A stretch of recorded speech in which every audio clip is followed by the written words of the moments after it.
নমস্কার, মৌমিতার হেসেলে আপনাদের সবাইকে স্বাগত। আজকে যেটা বানাবো সেটা হলো কাঁকরোলের বোম। ঠিক আছে, দেখতে থাকুন কি কি লাগবে একটু দেখে নিন। কাঁকরোল লাগবে, 4টে কাঁকরোল নিয়েছি, 3টে পরিষ্কার করে ধুয়ে নিয়েছি। একটা ছাড়িয়ে আপনাদের দেখাবো যে কীরমভাবে এটাকে আপনারা পরিষ্কার করে ধুয়ে নেবেন, কেটে নেবেন সেইটাই। তারপর নিয়েছি ধনে পাতা, পেঁয়াজ, আদা, কাঁচা লঙ্কা, আর আদা দেখেছেন ওইটুকু আদাই লাগবে। আজ নেব পনির, 100 গ্রাম মতো পনির, আর নারকেল, নারকেল করে 1 বাটি, যেটা খুব বড় সাইজের নারকেল না, একটু মিডিয়াম সাইজের নারকেলের অর্ধেকটা। এবার চলুন ওইগুলো পরিষ্কার করে ধুয়ে বেছে কেটে রেডি করি। আর দেখে নিন কাঁকরোলটা কীরমভাবে আপনারা রেডি করবেন।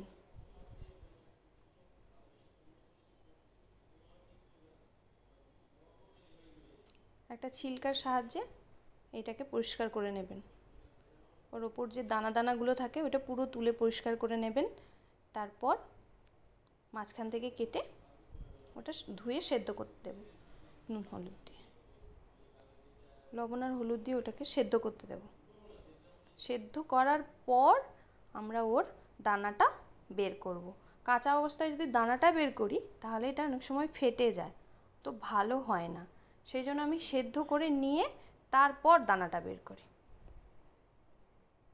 এই দেখুন, দেখেছেন, এরমভাবে পরিষ্কার করে এবার ওটাকে ধুয়ে নিয়ে সেদ্ধ বসিয়ে দেবো। তারপর আর যেগুলো কাজ যেগুলো আছে এগুলো আমরা রেডি করে নেব। তার জন্য ব্যাটারটা আগে রেডি করব, কারণ ওটাতে মধ্যে চালের গুঁড়ো যাবে, তো একটু আগে থেকে ব্যাটারটা রেডি করে রাখলে চালের দানাগুলো, চালটা হালকা একটু ভিজে যায়, ভালো লাগে। সেই জন্য সঙ্গে সঙ্গে করব না, তাই নিয়ে নিলাম এখানে একটা বোলের মধ্যে 2 টেবিল চামচ বেসন, আর 1 টেবিল চামচেরও কম চালের গুঁড়ো। এটা চালের গুঁড়ো এইটুকুই দিলাম, এর বেশি দেব না, কারণ বেশি দিলে বেশি ক্রিস্পি ব্যাপারটা এসে যায়।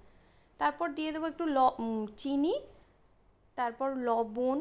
এবার ওটার মধ্যে একটু অল্প মশলা অ্যাড করে দেব। এবার লবণ দিয়ে দেব, তারপর দিয়ে দেব একটু বেকিং সোডাও আপনারা দিতে পারেন, আমি এটা সোডা ইউজ করছি, বেকিং সোডাও দিতে পারেন, কিন্তু বেকিং পাউডার দেবেন না, তাহলে আবার খুব সফট হয়ে যাবে। ওটা দিলাম ভাজা মশলা। আপনারা ভাজা মশলা রেসিপিটা চাইলে আমার চ্যানেলটাকে ফলো করে রাখুন, 2 দিনের মধ্যেই আসছে মশলার ভিডিওটা। আর একটু দিয়ে দিলাম চিলি ফ্লেক্স। তারপর দিয়ে দেবো একটু কালো জিরে। আর এখানে আমি হলুদ ব্যবহার করব না, এখানে ফুড কালার ব্যবহার করব। ইয়েলো কালারের যে ফুড কালারটা হয় ওইটা অল্প একটু দেব, দিলে কালারটাও খুব ভালো হয়। তারপর যখন আমরা ওটা ফ্রাই করে নেব, ফ্রাই করার পরও কালারটা খুব সুন্দর হয়। দেখেছেন কালারটা কত সুন্দর হয়েছে? আর ব্যাটারটা কীরমভাবে বানিয়েছি দেখেছেন তো, কেকের যেরম ব্যাটারটা হয় ওই রকম, খুব মোটাও নয় খুব পাতলাও নয়। এদিকে আমার সেদ্ধ হয়ে গেছে কাঁকরোলটা। এবার দেখে নিন দানাগুলো বের করব সেদ্ধ করার পর।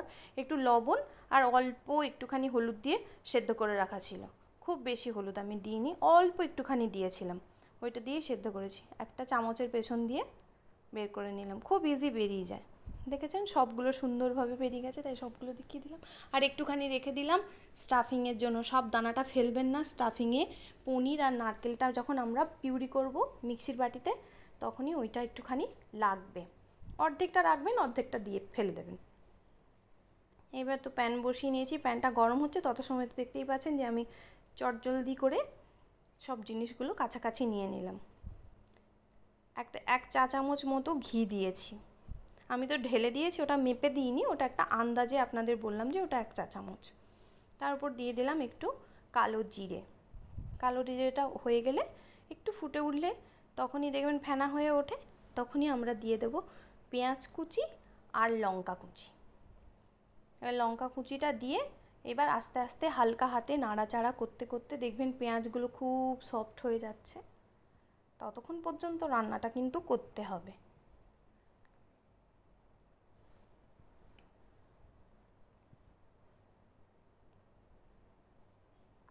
আর আমার ভিডিওটা একটু সময় দিয়ে দেখবেন, আপনাদের বলছি।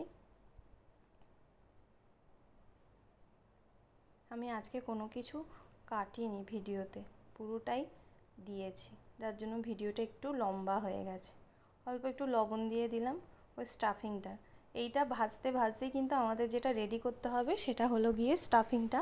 মিক্সির বোলের মধ্যে ওই 100 গ্রাম পনির, 1 বাটি নারকেল কোড়া আর একটুখানি কাঁকরোলের দানা দিয়ে ওটা একবার ঘুরিয়ে নিতে হবে। জল টল কিছু দেওয়া যাবে না, একটু আস্তে করে ঘোরাবেন, তাহলেই দেখবেন খুব স্মুথ একটা তৈরি হয়ে গেছে ডো। তারপরেই আমরা ওইটা এর মধ্যে অ্যাড করব। এখানে দিয়ে দিলাম একটু আদা বাটা, পেঁয়াজটা নরম হয়ে গেছে তারপরেই দিলাম আদাটা। এবার আদা বাটাটা দিয়েও একটু ভালো করে সুন্দর করে এরকম হালকা হাতে নাড়িয়ে নাড়িয়ে ভেজে নেবেন, গ্যাসটা কমিয়ে রেখে। কারণ আমরা তো ঘিয়ে রান্না করছি, এটা ঘি দিয়েছি, চট করে উড়ে গিয়ে আর ধরে যেতে পারে তলাতে, সেই জন্য। দেখেছেন আমার আদা, কাঁচা লঙ্কা আর পেঁয়াজ সবই সুন্দর রেডি হয়ে গেছে। এবার দিয়ে দেব ওই বাটা স্টাফিং যেটা, এটা দেখেছেন তো একদম শক্ত ডো হয়েছে, এরকম ডোটা হবে। তারপরেই যখন আমরা আস্তে আস্তে এটা রান্না করব, দেখবেন যে আস্তে আস্তে এটা নরম হচ্ছে, কারণ এর মধ্যে নারকেল আছে তো আর পনির আছে। পনিরটা যখন ঠান্ডা হয় তখন একটু শক্তই হয়, তারপর যখন দেখবেন যে একটা গরম গরম করছেন তখনই নরম হচ্ছে পনিরটা। তাই আছে, তাই এখন একটু শক্ত মনে হবে, কিন্তু একটু পর আস্তে আস্তেই নারকেলের তেল ছাড়তে শুরু করবে আর পনিরটাও নরম হতে থাকবে।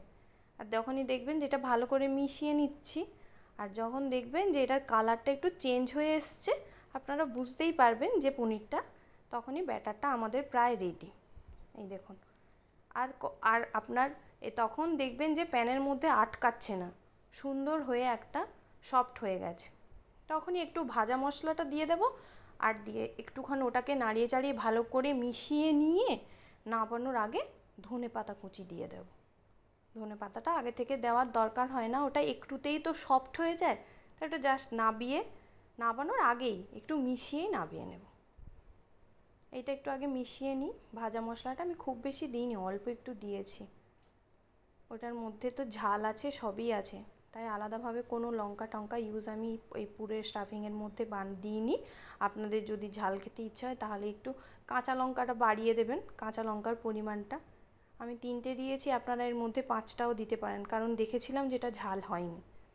বাচ্চাও খেয়েছে, ছোট্ট বাচ্চারাও সুন্দরভাবে খেতে পারছে, সেই জন্য। এবার দিয়ে দেবো এটার মধ্যে ধনে পাতাটা দিয়েও সুন্দর করে নাড়িয়ে ঠাড়িয়ে মিশিয়ে নেব, শুধু মিশিয়ে নেব না, এটা মিশিয়ে নিলেই হয়ে যাবে।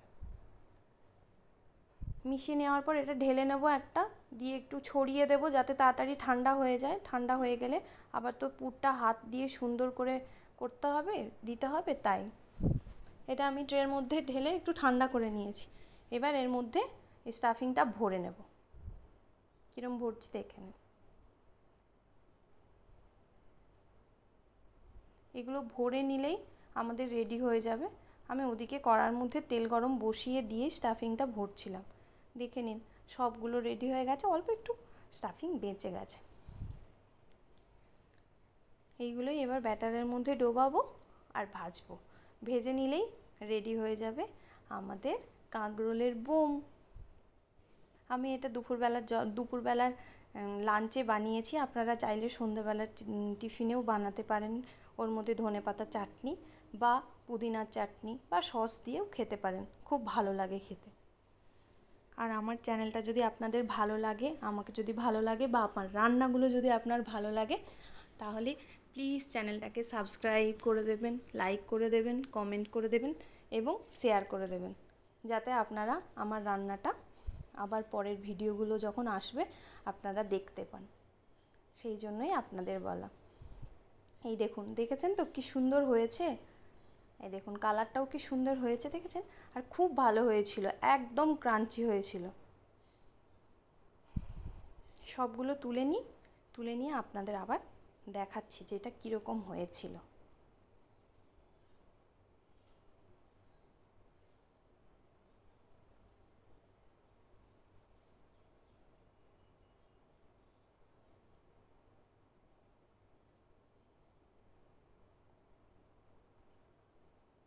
দেখুন কেমন হয়েছে, দেখেছেন কীরকম দেখতে হয়েছে? আমরা এটা দুপুরের লাঞ্চে খেয়েছি, আম ডালের সাথে। আম ডাল, মাছ ভাজা, রোজ রোজ আর তরকারি ঝাল ভালো লাগে না, তাই এরমভাবে স্যালাডের সাথে খেয়েছি, খুব ভালো লেগেছিল। আপনারাও যদি পারেন এরমভাবে একদিন বানিয়ে খান, কীরম লাগলো আমাকে জানাবেন। ভিডিওটা দেখার জন্য থ্যাংক ইউ।